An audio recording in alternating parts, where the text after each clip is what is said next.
everyone, it's Coach Lindsey.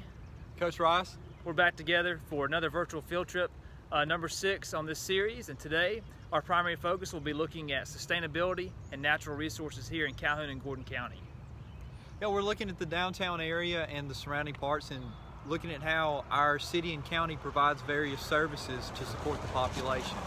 We're going to take you around a few places in the downtown area, looking at some of the trails that we've put in, and then coming back through and looking at some urban development and urban sustainable growth, and then finishing up with visiting one of our resource centers in town. So hold on tight, here we go.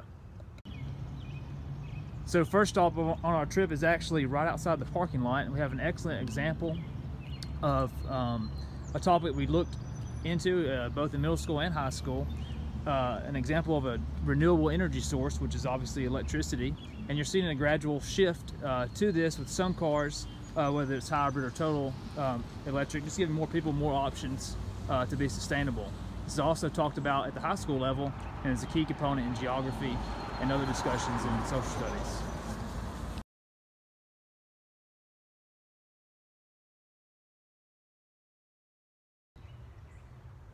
Hi everyone, we're here to the next part of our virtual field trip. Here we want to talk a little bit about the aspect of urban growth and development. One of the things that we've noticed in the world is that more and more people are increasingly living in cities as opposed to rural areas. And as a result of this, has caused cities to have to look into their development and their developmental models. And one of the ways that cities are successful is through sustainable growth and development.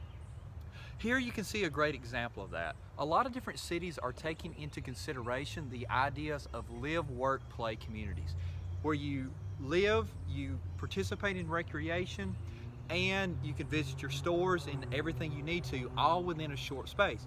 This is very environmentally friendly because it cuts down on urban sprawl, it stops cities from spreading outwards, and encourages them instead to incorporate things together. Here we are standing on the pedestrian trail here in Calhoun that links some of the facilities here in Calhoun, like the soccer fields, as well as different neighborhoods and communities with the downtown area. This promotes walking and biking rather than driving cars. And at the same time, you can see behind us, it's also protected numerous areas of green space, which helps local populations, not only of people, but of animals. And you know, as we have more urban sprawl, we need more islands of green spaces to help natural populations thrive and survive. At the same time, we can also link the discussion we were just talking about with population shifts to an 8th grade standard in which post-World War II, we had major population changes in Georgia due to agricultural technology improvements. And the cities were there to manage the change, and we're seeing the same here in Calhoun, Georgia today. Hey everyone, we're on our next stop here on our virtual field trip looking at natural resources and sustainability in Calhoun. One of the major components of sustainability is being able to provide water to the population, especially as it grows. If you were in my class first semester, you had the opportunity to go inside and get a behind-the-scene look at the City of Calhoun water treatment plant with Jeremy King as our tour guide. He did a fabulous job showing us the ins and outs of this facility and how it ties into numerous standards in Georgia across grade levels. Luckily, we have the opportunity to select water in Calhoun. We pull water out of the Conasauga River and distribute it across the community and other counties. Yeah, one of the things that you'll find, whether it's the middle school social studies standards or the high school social studies standards, is looking at the idea of scarcity. One of the big things in many places around the world, they face a lack of water and a lack of access to water. As Coach Lindsey mentioned, we're lucky here in Calhoun and Gordon County to have a surplus in that, and we're able to use that to help support our neighboring communities. Hey everyone, we're here for our next segment there. If you'll notice behind us, this is a building in downtown Calhoun known as the Singer Lofts. The Singer Lofts were established a few years ago by a local entrepreneur that came in and repurposed some of our older buildings in town. This is a great example of one of our human geography concepts of new urbanism. As part of new urbanism, they look to link the community together and use buildings for multiple purposes rather than them just being zoned for commercial or just being zoned for residential.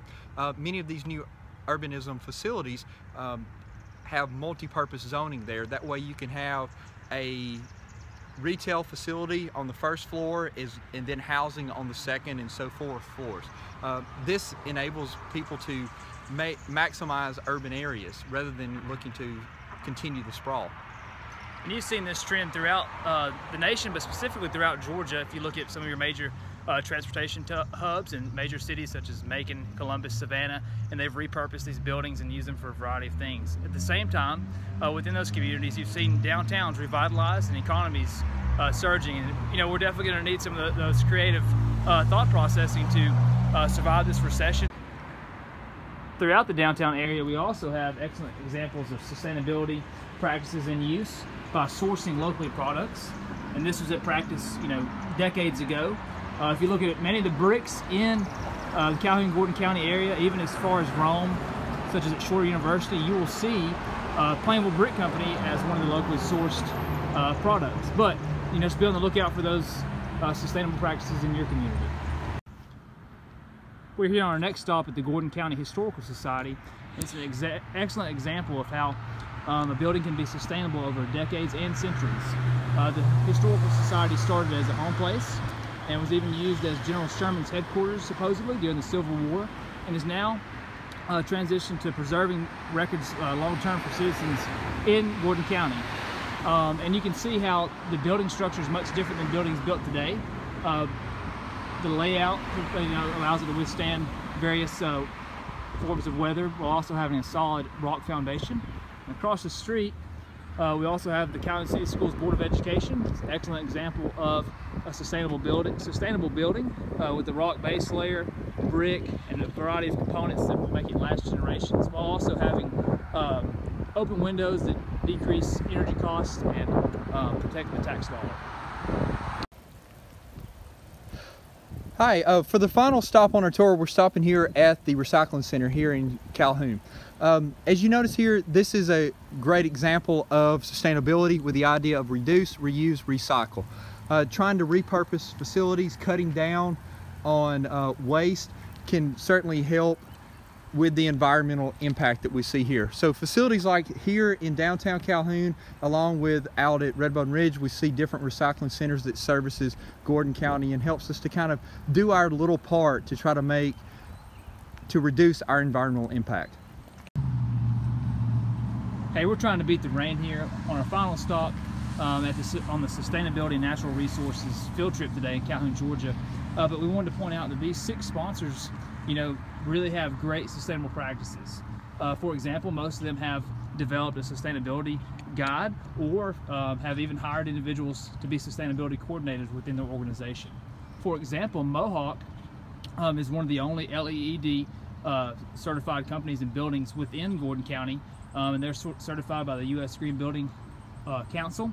And you've seen this trend in a lot of places who have focused on sustainable developments, and I foresee that in the future for other places. Hey everyone, we're wrapping up our virtual field trip today here in Calhoun, Georgia, in which we looked at sustainability and a variety of natural resources in the area. This pandemic and COVID-19 has brought to light some new changes we may have to face now and in the future, and also it's opened up the door to new possibilities, specifically when looking at sustainability. We want to challenge you to make small decisions that make large impacts, specifically looking at supporting local businesses and how that keeps the cash flow within our area and within our state and improves Georgia's economy, and also how that has a positive impact on reducing greenhouse gas emissions. Exactly right. One of the things, and to paraphrase Gandhi, that I'd like to share is I always try to live by this idea of try to be the change you want to see in the world.